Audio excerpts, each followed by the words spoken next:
Amillennialism believes that the 1,000 years of Revelation 20 is a figurative term for Christ's present kingdom on earth and in heaven. As such, it might be more accurately called now millennialism because it believes that the millennium is now. Amillennialists believe that Revelation 20 begins with Christ's first coming to earth. By his death and resurrection, at that first coming, he bound and cast out the devil, so that his impact on the nations is far less than it was prior to Christ's first coming. So Christ's death and resurrection and the binding of the devil begins the New Testament church age and the millennial kingdom on earth and in heaven, which will last until the second coming of Christ. The signs of the times appear to greater or lesser degrees throughout this period. Famines, wars, earthquakes, persecution, apostasy, tribulation can be found throughout that time. But towards the end, these signs will climax and crescendo.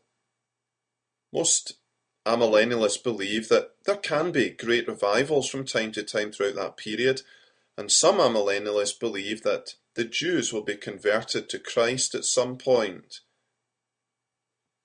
Near the very end of time, Satan will be released from the present restraints he is under. The signs of the times will reach their climax. The Antichrist and his allies will be on the verge of destroying the church in the last great battle, Armageddon. But then Christ will return to win that battle, deliver his people, rescue his church, destroy Antichrist, and cast the devil into the bottomless pit. That's followed by the one resurrection of all the dead, and one judgment of all, at which unbelievers will be consigned to hell, while believers in Christ will be welcomed into the eternal kingdom. If you want more information on amillennialism, see my ebook, End Times Q&A, at my blog, Head, Heart, Hand.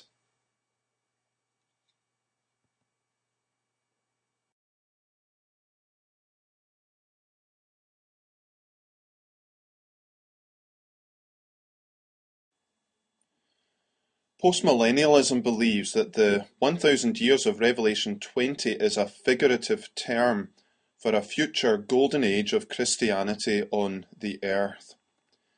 Let's look at the timeline of postmillennialism. We start with Christ's first coming, his death and resurrection. This started the New Testament church age, during which the gospel does make some progress in the world. Many postmillennialists place the signs of the times of Matthew 24 and Revelation in the past, around the destruction of Jerusalem in 70 AD. At some future time, Revelation 20 will begin. Satan will be bound in a way he has not been before, and a golden age of Christianity will begin on the earth. This is the millennial kingdom. Some believe that Israel, the majority of Jews, will also be converted to Christ then, which will result in even greater blessing to the church. At the very end, there may be a smaller version of the signs of the times, as Satan is briefly released, resulting in the Battle of Armageddon. Most postmillennialists minimize these signs and this war because they don't want to see the golden age ending on an anticlimactic note. At that point, Christ will return in triumph, his second coming. He will win the last battle, resurrect all the dead, and judge all the living and the dead, followed by the eternal kingdom, the new heavens and the new earth for his people. For more details on postmillennialism, see my ebook, End Times Q&A, at my blog, Head, Heart, Hand.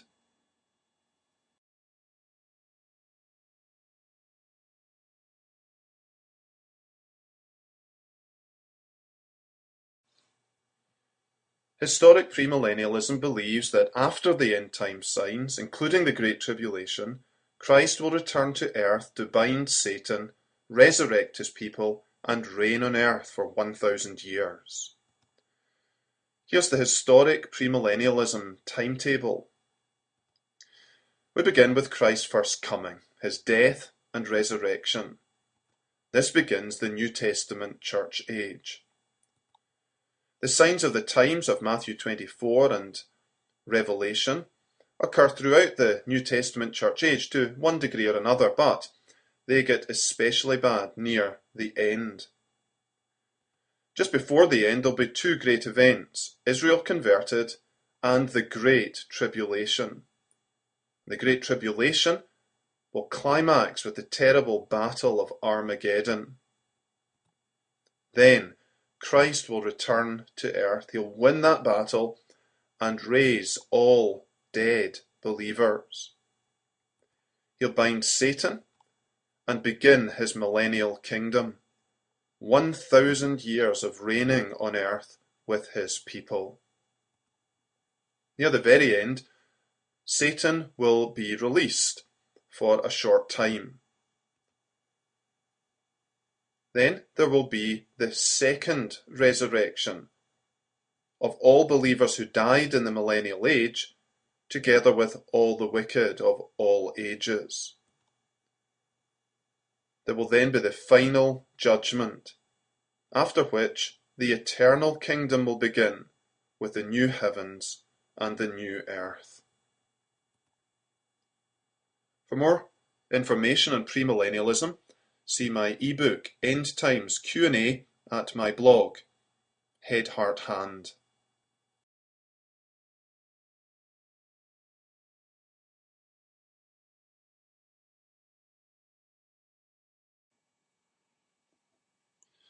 Like classic or historic premillennialism, dispensational premillennialism believes that Christ will return before the millennium, but it's more complicated in its timeline than historic premillennialism. Let's take a look at it. We begin with Christ's first coming, which starts the New Testament church age. The next major event on the horizon is not the signs of the times, but what is called the parousia, coming of Christ for his church. This is not the second coming, because Christ does not come all the way to the earth. Rather, he raptures the living believers and resurrects dead New Testament believers who will all meet him in the air, pass through the New Testament church judgment before being invited to the 7-year marriage supper of the Lamb. So you see there is a coming, inverted commas, a resurrection, and a judgment. The 7-year tribulation period then begins on earth, and it starts well, with many in Israel being converted. But halfway, things start going badly. The signs of the times appear, natural and spiritual disasters and sufferings, and it climaxes with the great tribulation sufferings at the hand of Antichrist and his armies. But once that 7-year period is completed, then we have the Battle of Armageddon. Christ then returns to earth with his church, and this is the real second coming, often called the revelation of Christ or the apocalypsis. In this, Christ comes all the way to the earth. He wins Armageddon, destroys Antichrist and his forces. He then resurrects tribulation martyrs and Old Testament saints, and the judgment of the nations will then take place. That's sometimes called the sheep-goats judgment. Again, notice that triad of coming, resurrection, and judgment. Christ then binds Satan, and the millennial kingdom begins on earth, with Christ reigning from Jerusalem for 1,000 blessed years. However, At the very end, Satan is briefly released to lead the hordes of Gog and Magog against the church. But Christ comes in fiery judgment on these enemies and casts Satan into the bottomless pit. There will then be the resurrection of all the wicked dead, together with those saints who died in the millennial period. And that brings us to the great white throne judgment. You'll see this is the third group of coming, resurrection, and judgment. So there are three comings, as it were, three resurrections, and three judgments. Then begins the new heavens and the new earth. So basically, dispensational premillennialism teaches that Christ's second coming will occur in 4 phases. You've got Christ's rapture at his parousia coming, Christ's revelation at his apocalypsis coming, Christ's reign over the millennial kingdom, and then Christ's renewal, the new heavens and the new earth, which is the eternal kingdom.